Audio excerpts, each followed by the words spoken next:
الحمدللہ رب العالمین والصلاة والسلام على سید الانبیاء والمرسلین وعلى آلہ واصحابہ واہل بیتہ وذریاتہ اجمعین والعاقبۃ للمتقین. قال اللہ تبارک وتعالی فی کلامہ المجید والفرقان الحمید: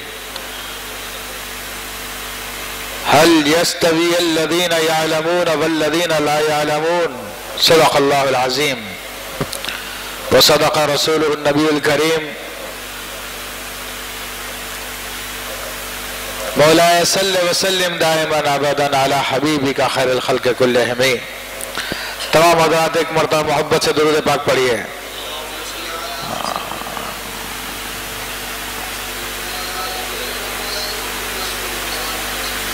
صلی اللہ علیہ نبی علیہ وسلم صلی اللہ علیہ وسلم.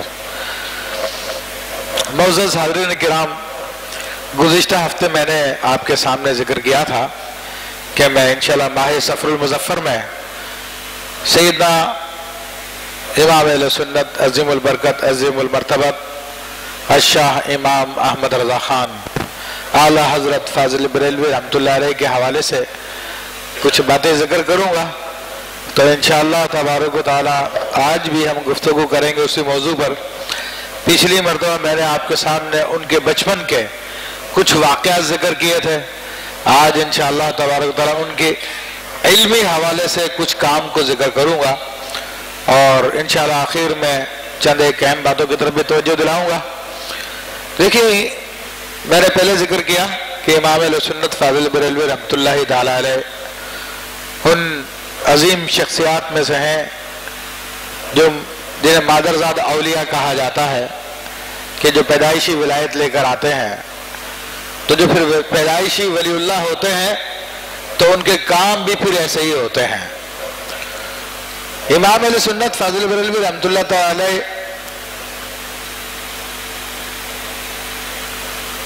یوں سمجھیے آپ کی ایک بہت بڑی خوبی جو آپ کی کرامت ہے وہ یہ ہے کہ بہت سارے علوم و فنون پر آپ کو دسترس حاصل تھی. آج دنیا میں جو نظام رائج ہے وہ سب کو معلوم ہے کہ ایک شخص ہر فن بولا نہیں ہو سکتا. جو مشہور محاورہ ہے، ایک علم میں مہارت ہوگی، دو علم میں مہارت ہوگی، تین علم میں مہارت ہوگی، چار میں، پانچ میں. تو اس لیے یونیورسٹیاں وجود میں آ گئی ہیں کہ ہر علم کی ایک فیکلٹی بنا دی جاتی ہے اور فیکلٹی میں اس کے ماہرین کو جمع کر دیا جاتا ہے جو وہاں پر مختلف قسم کے علوم و فنون حاصل کرنے والے طلبہ کو مختلف قسم کے علوم و فنون سکھاتے ہیں. کہیں آپ کو فزکس کی فیکلٹی مل جائے گی، کہیں کیمسٹری کی، تو کہیں آپ کو سوشالوجی کی مل جائے گی، کہیں کسی اور علم کی، کہیں میتھامیٹکس کی، کہیں جغرافیہ کی. ایک یونیورسٹی کے اندر 30-40 علوم کی فیکلٹی ہونا بہت بڑی بات ہوتی ہے اور یہ بھی بہت ہر یونیورسٹی میں اتنی فیکلٹیز نہیں ہوتی ہیں. تو وہ ایک فیکلٹی میں سینکڑوں اساتذہ مل کے وہ علم جب جمع ہوتا ہے تو پھر کہتے ہیں کہ یونیورسٹی میں یہ علم پایا جاتا ہے. لیکن امام اہل سنت فاضل بریلوی رحمۃ اللہ تعالی پر تحقیقات کی گئی ہیں، ان کی کتابیں دیکھی گئی ہیں، جو 1000 سے زائد آپ کی کتابیں ہیں. 1000 سے زائد کتابیں ہیں اور تحقیق کے مطابق بعض علماء نے کہا کہ 60 علوم سے زائد پر کتابیں آپ کی، اور بعض نے کہا کہ 100 علوم سے زائد پر آپ کی کتابیں ہیں. یعنی 100 علم نہ صرف آتے تھے آپ کو بلکہ ان علوم میں مہارت تامہ رکھتے تھے. اور کیسے علوم؟ صرف دینی علوم نہیں، وہ علوم جن کو جو سائنس کا حصہ ہے، ان علوم کو نہ صرف آپ جانتے تھے بلکہ ان علوم میں باقاعدہ آپ کی کتابیں موجود ہیں. آپ حیرت کریں گے کہ آپ کے علم کا کیا عالم تھا کہ میتھامیٹکس، خواہ وہ فزکس خواہ کیمسٹری ہو، خواہ جیومیٹری ہو، ٹریگنومیٹری ہو اور دیگر علوم ہیں، ان تمام علوم پر آپ کی کتابیں موجود ہیں۔ دینی علوم پر تو بہت کتابیں ہیں، اور ایسی کتابیں جس کا کوئی جواب نہیں ہے، لیکن ان تمام علوم پہ بھی آپ کی کتابیں ہیں۔ اور آپ کا علم صرف زبانی کلامی نہیں، مسلم تھا۔ جو آپ سے عقیدے میں اختلاف رکھتے تھے، عقیدے میں اختلاف کی وجہ سے آپ کو برا بھلا کہتے تھے، لیکن جب علم کی بات آتی تھی تو ان کی گردنیں بھی جھکایا کرتی تھی، اور وہ بھی اقرار کرنے پہ مجبور ہوتے تھے کہ علم کا بادشاہ ہے یہ۔ مولانا ظفر الدین بہاری رحمۃ اللہ تعالیٰ علیہ نے جو بڑے عظیم عالم دین گزرے ہیں، حیات اعلیٰ حضرت نامی کتاب لکھی ہے۔ اس کتاب میں آپ ایک واقعہ لکھتے ہیں کہ 3 طلبہ بریلی میں آئے، اور وہ اعلیٰ حضرت فاضل بریلی کے یہاں پہ پڑھنے کی نیت سے آئے تھے، کیونکہ اس زمانے میں بریلی میں کوئی باقاعدہ مدرسہ نہیں تھا۔ اعلیٰ حضرت رحمۃ اللہ علیہ نے باقاعدہ مدرسے کا آغاز کیا، اور وہ بھی باقاعدہ سے مراد یہ کہ آپ علم یعنی پڑھانے کے لیے بیٹھ گئے۔ کوئی ایسا وہ نہیں تھا نظام، سسٹم کہ حاضری ہو باقاعدہ اور اس کے اندر رجسٹر ہو اور سب کی تقرریاں ہوں، جو آ گیا وہ آ کے علم حاصل کر لے۔ اور اس کا یہ عالم تھا کہ دنیا بھر سے لوگ علم دین حاصل کرنے آتے تھے، ہندوستان بھر سے آتے تھے، اور آپ کے پاس عرصہ گزار کے جایا کرتے تھے۔ تو 3 طلبہ آئے، ان سے پوچھا کہ بھئی کہاں سے آئے ہو آپ لوگ؟ تو کہا کہ ہم لوگ دیوبند پہلے پڑھتے تھے، دیوبند سے پھر ہم لوگ گنگوہ چلے گئے، گنگوہ میں ہم نے تعلیم حاصل کی، لیکن پھر کہیں اور گئے، وہاں پہ تعلیم حاصل کی، اب ہم یہاں پر علم پڑھنے کے لیے آئے ہیں۔ تو ان سے کہا گیا تم لوگوں کو مرض ہے، طلبہ کا ایک مرض ہوتا ہے جس کو سما خیرن کہتے ہیں، کہ وہاں زیادہ بہتر ہے، وہاں زیادہ بہتر ہے۔ وہ سنتے ہیں نا تعریفیں تو کہتا اچھا وہاں پہ جا کے پڑھنا چاہیے، وہ زیادہ بہتر ہے۔ تو کہا کہ تمہیں یہ مرض ہے، تم شاید اس وجہ سے تم گھومتے پھر رہے ہو۔ کہا نہیں، بات یہ نہیں ہے، ہم گنگوہا میں پڑھے، ہم دیوبند میں پڑھے، ہم دیگر جگہوں پہ پڑھے، وہاں پر اعلیٰ حضرت فاضل بریلوی رحمۃ اللہ علیہ کی تعریف کی جاتی ہے۔ ہم نے کہا وہ تو ان کے مخالف ہے، وہ کیسے تعریف کریں گے؟ کہا عقیدے کی وجہ سے تو بریلی والوں کی برائی کرتے ہیں، لیکن جب علم کی بات آتی ہے تو آخر میں یہ جملہ ضرور کہتے ہیں کہ جس میدان میں نکل گئے ہیں ان کا قلم چل گیا ہے، تو اس کے بعد وہ انتہا کر دیتے ہیں علم کے، اس کے بعد مزید کوئی لکھنے کی گنجائش نہیں رہتی ہے، آخر میں یہ جملہ ضرور بولتے ہیں۔ تو ہم نے کہا کہ چلو اس جگہ سے علم حاصل کیا جائے کہ جس کی گواہی خود ان کو دشمن بھی دیتے ہیں۔ تو یہ آپ کے علم کا عالم تھا، اور کیسا علم تھا، آپ کو اللہ نے کیسا علم عطا فرمایا۔ لوگارتھم یہ میتھمیٹکس میں ہوتا ہے اور کافی ڈیفیکلٹ ہوتا ہے، لوگارتھم کی ویلیوز نکالنا، اس کے باقاعدہ اس کے لیے ٹیبلز ملتی ہیں، اس ٹیبلز کو پڑھنا پڑتا ہے، یا سائنٹیفک کیلکولیٹر یوز کرتے ہیں، سائنٹیفک کیلکولیٹر یوز کر کے ان کی ویلیوز نکالتے ہیں، اس کی ٹیبل جو ہے بڑی مشکل ہوتی ہے۔ لیکن قربان جائے اعلیٰ حضرت فاضل بریلوی رحمۃ اللہ علیہ پہ کہ اپنے زمانے میں لوگارتھم کی پوری ٹیبل آپ نے ڈرائیو کی ہوئی ہے، اس کے باقاعدہ قاعدے بیان کیے ہوئے ہیں کہ یہ ٹینجنٹ ہے، کوسائن ہے، یہ تھیٹا ہے، اس کو اس طرح یوز کریں گے، اس کو اس طرح یوز کریں گے، اور ساری کی ساری ویلیوز آپ نکال لیں گے۔ اب اندازہ کیجئے کہ آج ہمارے یہاں پہ میتھمیٹیشین وہ ٹیبلز ڈرائیو نہیں کر سکتے، وہ چھپی ہوئی ٹیبلوں کو ہاتھ میں رکھ کے گھومتے ہیں، جو ماہرین ہیں، ریاضیات کہلاتے ہیں، میتھمیٹیشین کہلاتے ہیں، وہ ٹیبل کے محتاج ہوتے ہیں۔ اور اعلیٰ حضرت کا علم میتھمیٹکس میں یہ عالم تھا کہ لوگارتھم کی آپ نے ٹیبل اس زمانے میں ڈرائیو کی ہے، وہ کتاب آج بھی موجود ہے۔ دینی علوم کی تو بات ہی نہیں کر رہا، دینی علوم میں تو کیا کمال حاصل ہے کہ کوئی ان جیسا ملتا ہی نہیں ہے دین علوم میں، لیکن میتھمیٹکس لوگارتھم کی بات کر رہا ہوں۔ اور میتھمیٹکس کی بات دیکھیے کہ وہ آپ کو دسترس حاصل تھی کہ آپ کے زمانے میں کسی کو وہ دسترس حاصل نہیں تھی۔ بعض اوقات لوگ اپنے علم کو ظاہر کرنے کے لیے اخبارات میں سوال دے دیا کرتے ہیں کہ کوئی اس سوال کو حل کر دے تو ہم اس کو اتنا انعام دے دیں گے. تو اعلیٰ حضرت رحمۃ اللہ علیہ کے سامنے جو سوال آتا تھا آپ کے لیے کوئی مسئلہ نہیں تھا. ہندوستان میں علی گڑھ میں میتھمیٹکس کے جو ڈین تھے وہ سر ضیاء الدین تھے. اس زمانے میں میتھمیٹکس کے جو ماہر تھے اس کے ہیڈ تھے سر ضیاء الدین ان کا نام تھا. اور یہ واقعہ خود میں نے سر ضیاء الدین کے شاگرد سے سنا ہے جو اسلام آباد یونیورسٹی میں ہوتے ہیں. ایک پروگرام میں انہوں نے یہ واقعہ خود بیان کیا, خود میں نے کتابوں میں پڑھا ہے. وہ سر ضیاء الدین, ان کو میتھمیٹکس کی ایکویشن میں کوئی ایکویشن ایسی آ گئی کہ جو ان سے سالو نہیں ہو رہی تھی. اردو میں ایکویشن کو مساوات کہتے ہیں. تو مساوات کو حل کرنا ہوتا ہے, اس کے کئی طریقے ہوتے ہیں حل کرنے کے, لیکن سر ضیاء الدین کو وہ ایکویشن ان سے سالو نہیں ہو رہی تھی. تو انہوں نے کافی کوشش کی اور پھر انہوں نے سوچا کہ جرمنی جاؤں میں, کہ جرمنی میں ماہرین میتھمیٹکس ہیں, ریاضیات کے ماہرین ہیں, کیونکہ وہیں سے وہ پڑھ کے بھی آئے تھے. تو وہاں کے اساتذہ سے جا کے یہ مسئلہ میں حل کراؤں.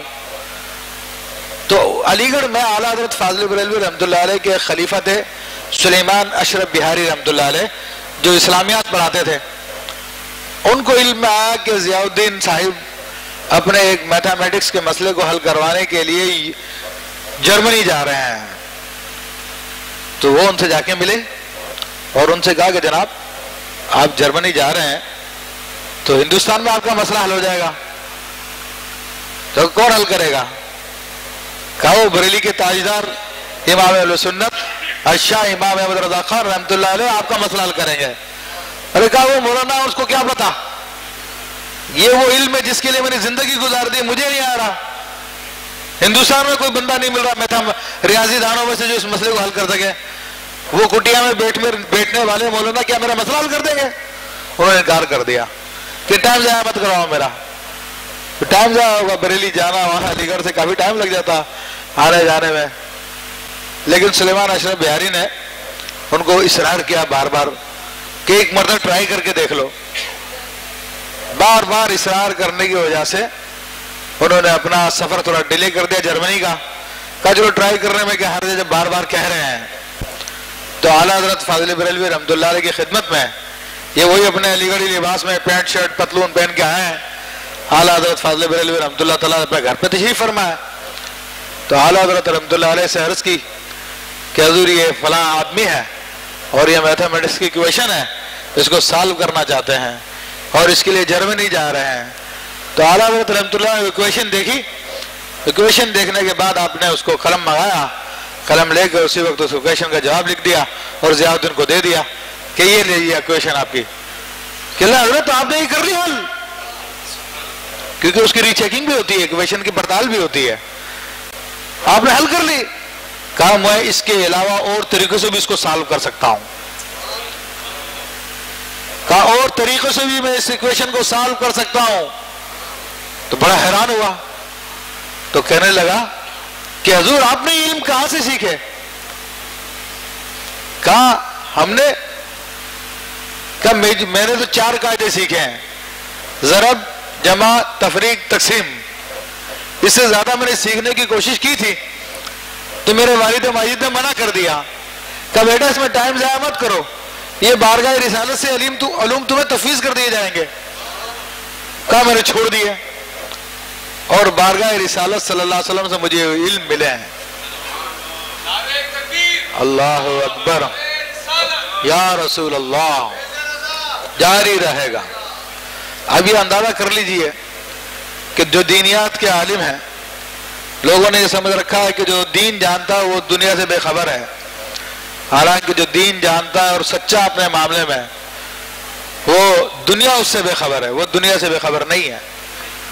اللہ کا جو عارف ہوتا ہے, جو ولی اللہ ہوتا ہے, یہ علوم و فنون تو کیا, انسانوں کے جسم بھی اس کے سامنے شیشے کی طرح ہوتے ہیں. وہ دلوں کے اندر جھانک رہا ہوتا ہے, دیکھ رہا ہوتا ہے. علماء نے لکھا باقاعدہ کہ جب علماء کی محفل میں جاؤ تو زبان سنبھال کے رکھو، اور جب اولیاء کی محفل میں جاؤ تو دل سنبھال کے رکھو، فَإِنَّهُمْ جَوَاسِيسُ الْقُلُوبِ، کہ وہ دلوں کے جاسوس ہوتے ہیں۔ تو یہ اولیاء اللہ کی شان ہوتی ہے۔ تو یہ ایک میں نے مثال بیان کیا آپ کی۔ دیگر علوم و فنون کو آپ دیکھیں تو اس میں جیسے کہ میں نے ذکر کیا کہ باقاعدہ آپ کی کتابیں ہیں، باقاعدہ یعنی باٹنی کے اوپر، اناٹمی پر، زولوجی پر آپ کے مضامین ہیں، باقاعدہ تفصیلی مضامین ہے۔ ماہر حیوانیات دیکھ کے حیران ہو جاتا ہے کہ اس زمانے میں اتنی تحقیق آپ کی یہ تھی۔ اسی طرح آپ رحمت اللہ تعالی علیہ کو یعنی علمی مہارت اگر ہم دیکھنے جائیں تو آپ رحمت اللہ تعالی کو علمی مہارت، یہ گھڑی رک گئی کیا؟ تیز ہو رہا ہے، ہاں رک گئی ہو، تو میں نے کہا ٹائم دیکھ لوں، میرا ٹائم کم رہ گیا، اتنی زیادہ تفصیل اب بیان نہیں کر سکتا، ایک دو واقعے میں پھر بیان کر دیتا ہوں آپ کے سامنے، کیونکہ آپ تو علم کے سمندر ہیں، علم کے پہاڑ ہیں، اور اس میں جتنا آپ دیکھتے جائیں آپ حیران ہوتے جائیں گے۔ ایسے علم ہے جو آج کے علماء کہلانے والے، آج کے بڑے پڑھے لکھے ڈاکٹر کہلانے والے ان کا نام بھی نہیں لے سکتے، ایسے ایسے علم ہے وہ۔ تو وہ ان تمام علوم میں آپ کو مہارت حاصل تھی۔ علم نجوم جس کو ایسٹرونومی کہتے ہیں، آج کل بڑا چل رہا ہے، لوگ تو اس سے بدعقیدگی کا شکار ہو رہے ہیں، اس کی وجہ سے اپنی قسمتوں کا حال معلوم کرتے ہیں جا کر وہاں سے ٹیلی ویژن پہ بیٹھے ہوئے ہیں مداری ڈرامے باز لوگ، اور لوگ ان کو بڑا سچا سمجھتے ہیں، حالانکہ رسول اللہ صلی اللہ علیہ وسلم نے اس سے یقین رکھنے سے منع فرمایا، اور فرمایا جو ستارہ والوں کی یا غیب کی باتیں بتانا والوں کی تصدیق کرے گا وہ کافر ہو جائے گا۔ لوگوں نے ٹیلی ویژن پہ باقاعدہ دکانیں کھولی ہوئی ہیں، اور پیسے والے لوگ جاتے ہیں ان کے پاس اپنے مسئلوں کو حل کروانے کے لیے، اور فرمایا جو اس پہ یقین نہیں رکھتا مگر جو اس میں انٹرسٹ رکھتا ہے، اس علوم میں، یہ غیب کی باتوں میں، ہاتھ دکھا کر یا ستاروں کے ذریعے یا اور دیگر طریقوں سے، تو فرمایا کہ یقین تو نہیں رکھتا، صرف انٹرسٹ رکھتا ہے، تو اس کی 40 دن کی نمازیں مقبول نہیں ہوتی ہے۔ تو لوگوں نے تو اس کو غیب کا ذریعہ بنا لیا ہے، حالانکہ علم نجوم کا اصل مقصد تو یہ تھا کہ ہم اپنے نمازوں کے اوقات معلوم کریں، چاند کی چال کو معلوم کر کے کب مہینہ شروع ہو رہا کب ختم ہو رہا۔ اللہ تبارک و تعالیٰ نے تو اصل مقصد یہ فرمایا، قل هو مواقیت للناس والحج۔ آپ اللہ نے جب نبی علیہ السلام نے پوچھا کہ یہ چاند کیوں گھٹتا کیوں بڑھتا ہے تو زیادہ تفصیل نہیں بتائی، فرمایا کہ ان سے کہہ دیجئے کہ یہ تو وقت جاننے کا آلہ ہے اور یہ حج کا ہے۔ اب یہ دیکھ کتنی زبردست جنتری اللہ نے آسمان پہ قائم کر دی ہے، ایک جاہل آدمی اور پڑھا لکھا آدمی بھی دیکھ کے اندازہ کر لیتا مہینے کا شروع ہے یہ مہینے کا اینڈ ہے۔ جن کو زیادہ مہارت حاصل ہوتی ہے تو وہ بتاتے ہیں کہ آج فلاں تاریخ ہے چاند دیکھ کر۔ اور اعلیٰ حضرت فاضل بریلوی رحمۃ اللہ علیہ کو اتنی مہارت حاصل تھی اس علم میں کہ آپ سورج دیکھ کے چاند دیکھ کے گھڑی ملا لیا کرتے تھے اور کوئی فرق نہیں پڑتا تھا آپ کے، ایسا آپ کو مہارت حاصل تھی اس علم میں۔ اور پہلے جو لوگ تھے وہ اسی سورج اور چاند کے ذریعے ہی اپنا ٹائم دیکھا کرتے تھے، ان کے پاس یہ الیکٹرانک گھڑیاں نہیں تھی، گھڑی کی ابتدا اسی سے ہوئی ہے۔ آج بھی امریکہ میں، بلکہ خود میں نے لاس اینجلس میں گریفتھ پارک ہے وہاں پر باقاعدہ وہ گھڑیاں دیکھی ہیں جو سورج کے سائے پہ چلتی ہیں، اور سورج کے سائے پر جو باقاعدہ ٹائم بتاتی ہے کہ وہاں پہ یہی گھڑی ہوتی ہے، اس کے 12 نمبر ہوتے ہیں، تو اب سورج جو چال بدل رہا ہوتا اپنی تو وہ سایہ جو نمبروں پہ چینج ہوتا جا رہا ہوتا، یہاں سے یہاں پہ آ گیا یہاں سے یہاں پہ آ گیا، اندازے کے لیے انہوں نے وہ لکھا ہوا ہے۔ تو اب بھی اسے ٹائم معلوم ہوتا ہے، لیکن آپ رحمت اللہ علیہ سورج کو دیکھ کر چاند کو دیکھ کر ایسے گھڑی ملا لیا کرتے تھے، بالکل صحیح ہوا کرتے، ایکوریٹ ہوا کرتے تھے۔ یہ آپ کی مہارت تھی، علم نجوم میں دسترست کامل تھی۔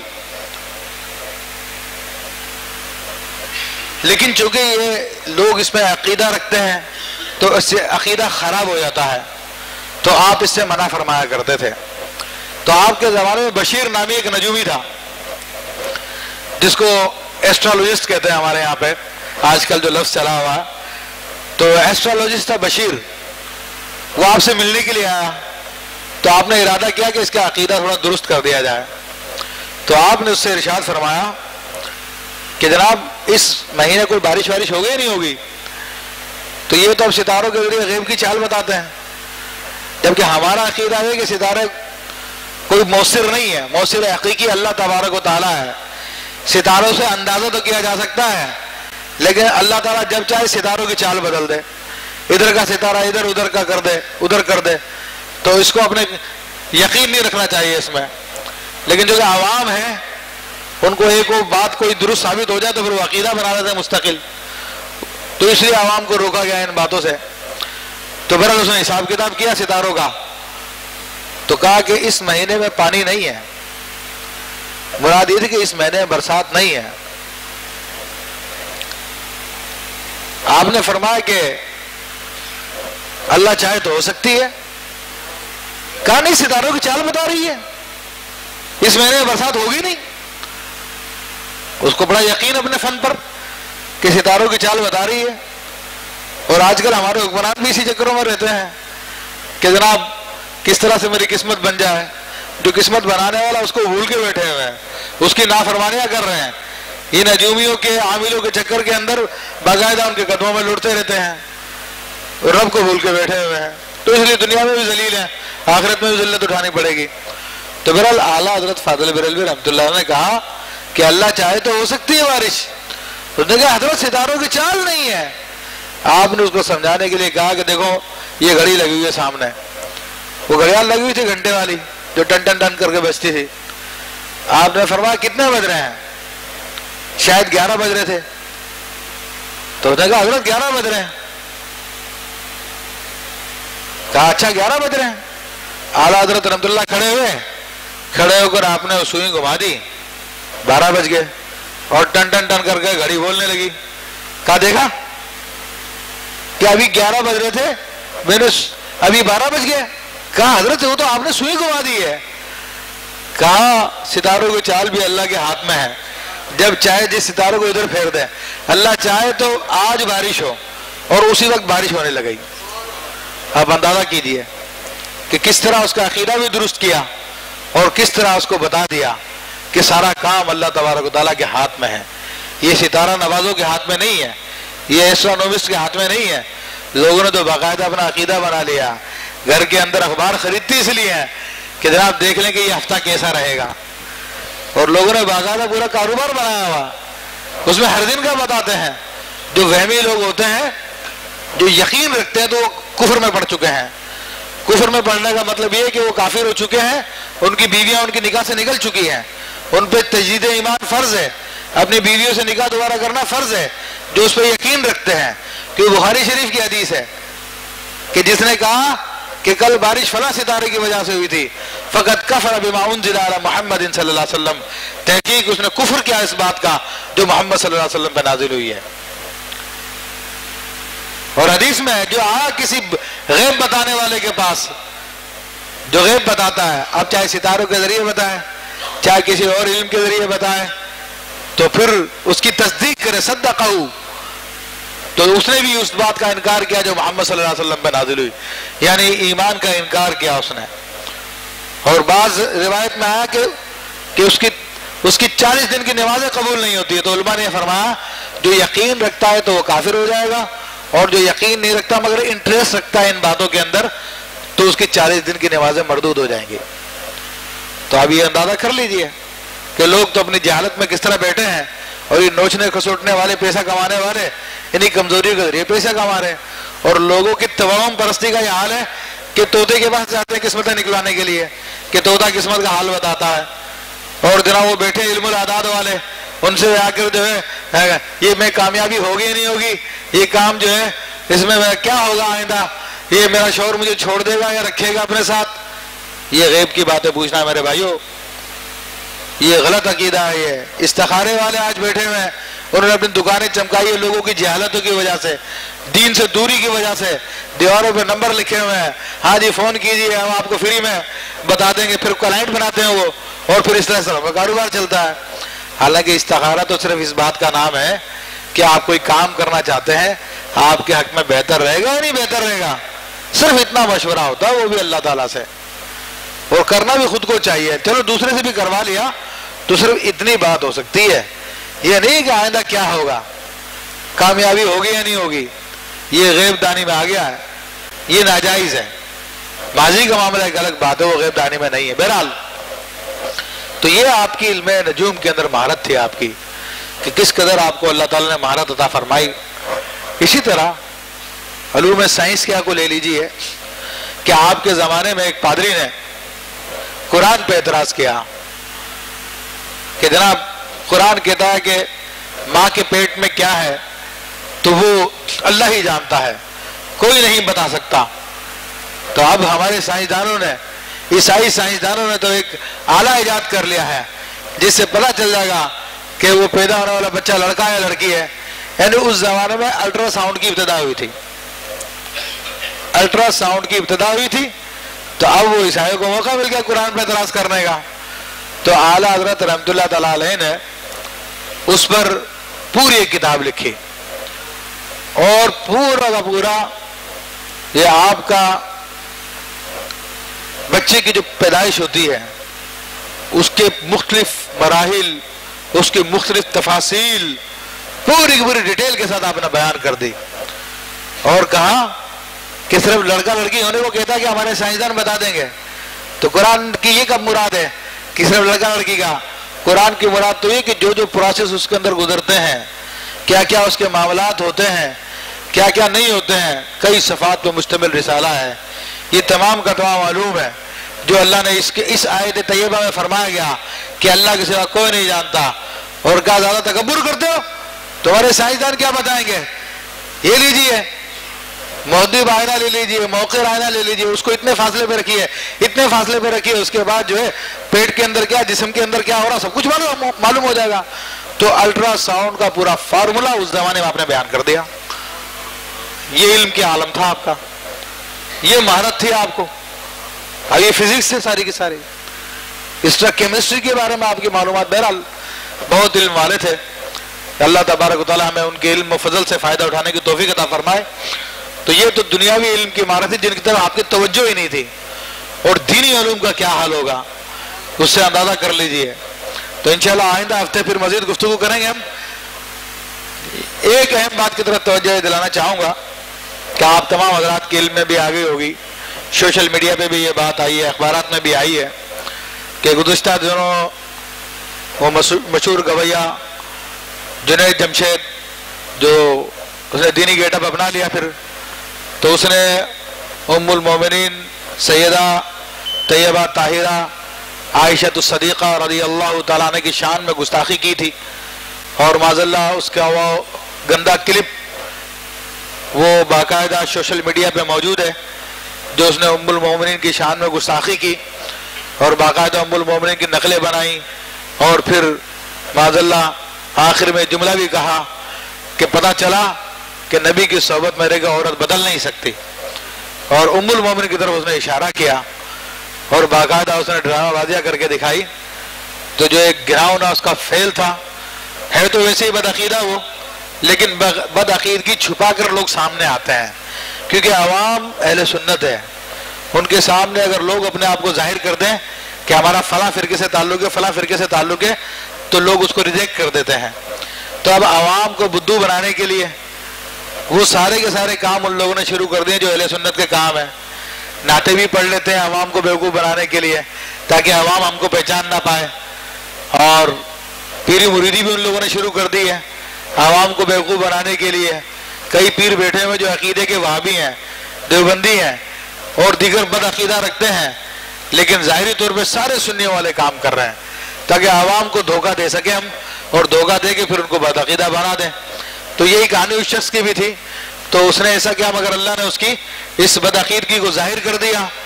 تو پھر الحمدللہ علماء اہل سنت میں خاص طور پہ حضرت علامہ مظفر شاہ صاحب داماد ذل العالی نے اس سلسلے میں کوشش فرمائی، اور باقاعدہ انہوں نے اس کو چیلنج کیا، اس کو مناظرے کا چیلنج کیا، مباہلے کا چیلنج کیا، اور ان میں سے کوئی لوگ سامنے نہیں آئے، اور جو لوگ اپنے آپ کو سپاہی صحابہ کہتے ہیں، صحابہ کرام کے محافظ کہتے ہیں، اور اس کے نام پر لوگوں کی گردنیں کاٹتے ہیں، جب ان کے گھر کے ایک آدمی نے ام المومنین مومنوں کی ماں کی گستاخی کی تو ان کو ساری کی ساری بولتی بند ہو گئی۔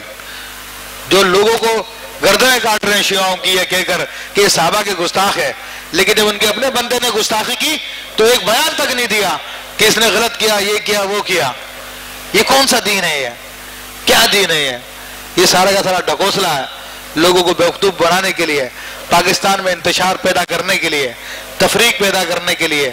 یہ ایجنٹ ہے دیگر ممالک کے جو ان کے لیے کام کرتے ہیں، ورنہ اگر یہ اپنے عقیدے میں سچے ہیں تو پکڑے اس کو، جا کے قتل کریں اس کو کہ تو نے ام المومنین کی شان میں گستاخی کی، مگر چونکہ ان کا ہم عقیدہ ہے اس لیے اس کے بارے میں کچھ بھی نہیں کریں گے۔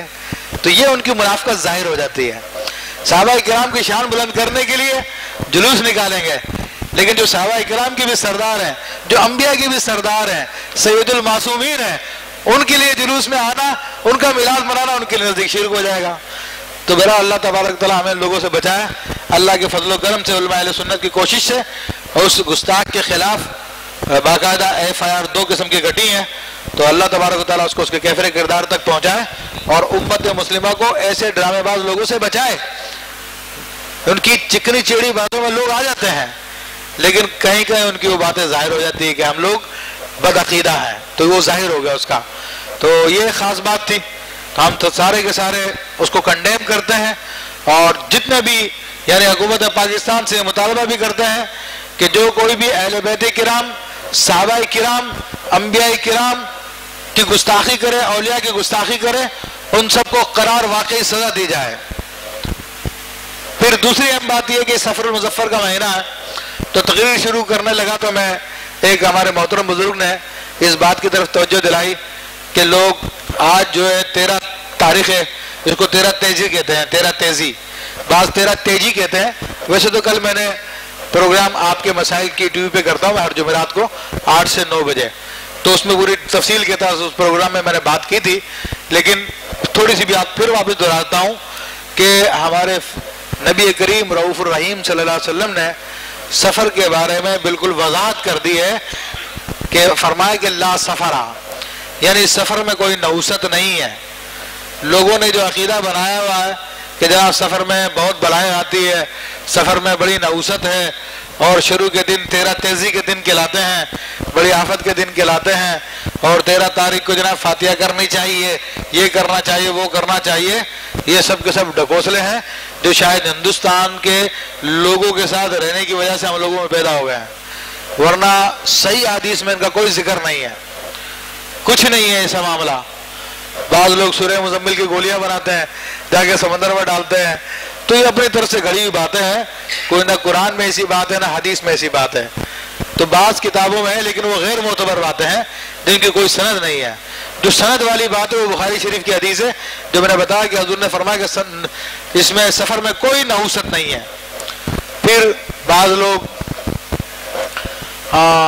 سفر کے آخری بدھ کو خوشیاں مناتے ہیں، کھانے پکاتے ہیں، سیر و سپاٹے کے لیے نکل جاتے ہیں، فقہ نے لکھا ہے، اور کہتے ہیں کہ جناب اس دن حضور علیہ السلام کو صحت ہوئی تھی، آپ سفر میں بیمار ہوئے تھے مگر آخری جو بدھ ہے اس میں آپ کو صحت ہوئی تھی، تو اس لیے ہم اس کی خوشی منانے کے لیے جا رہے ہیں، شکار کرتے ہیں، سیر و تفریح کرتے ہیں۔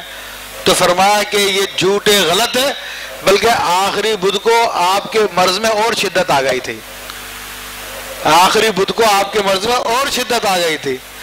تو یہ سب کے سب فضول باتیں ہیں، ان کی کرنے کی کوئی ضرورت نہیں ہے، نہ یہ سمجھنے کی ضرورت ہے کہ سفر میں کوئی نحوست ہے، بلکہ ہمارے علماء سفر کو منحوس نہیں بلکہ سفر المظفر فرماتے ہیں۔ المظفر، ظفر عربی زبان میں کہتے ہیں فتح یابی کو، کامیابی کو، یعنی یہ وہ سفر کا مہینہ جو کامیابی کا مہینہ۔ تو لوگ 1 تاریخ سے 13 تاریخ تک، بعض لوگ شادیاں نہیں کرتے، نکاح نہیں کرتے، اپنی بچیوں کی رخصتی نہیں کرتے، یہ جہالت کی باتیں ہیں جن کا قرآن و حدیث سے کوئی تعلق نہیں ہے۔ لوگوں نے اپنے جو گھڑے ہوئے عقیدے ہیں، بنائی ہوئی باتیں، ان سے اس کا تعلق ہے۔ جیسا کہ بعض لوگوں کا عقیدہ ہے کہ سامنے سے کالی بلی گزر گئی تو جناب آفت آ جائے گی، برات پوری موڑ لیتے ہیں معاذ اللہ، تو یہ سب کے سب شیطانی وسوسے ہیں، ان کا دین سے کوئی تعلق نہیں ہے۔ اللہ تبارک و تعالیٰ ہمیں دین متین پر عمل کرنے کی توفیق عطا فرمائے، دین سیکھنے کی توفیق عطا فرمائے، آمین بجاہ النبی آمین۔